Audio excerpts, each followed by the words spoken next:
आदाब नाज़रीन, हम फिर हाजिर हैं मौजू के साथ। मौजू पर फिर से मशरक़ वस्ता से जुड़ा हुआ है।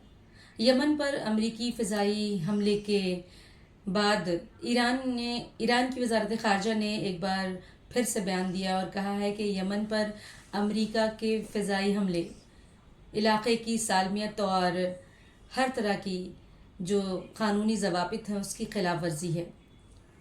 ईरानी वजारत ख़ारजा के तर्जुमान ने कहा कि अक़वाम मुत्तहदा हों या फिर मुस्लिम ममालिक हों, उनको भी इस मामले में आकर ज़रूर मुदाखलत करनी चाहिए, क्योंकि अगर इसी तरह अमरीकी फ़िज़ाई हमले जारी रहे यमन पर तो यमन में एक तरह से तबाही होगी और दूसरी तरफ गज़ा के जो मज़लूम हैं उन पर भी जारियत और बढ़ जाएगी।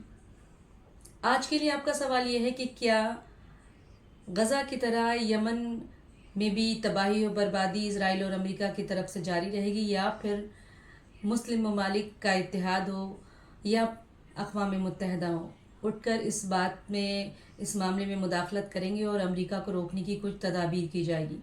हमें अपनी राय से कमेंट सेक्शन में ज़रूर नवाजें और देखते रहें हमारा चैनल न्यूज़ 18 उर्दू डिजिटल। और मुझे दें इजाज़त। खुदा हाफ़िज़।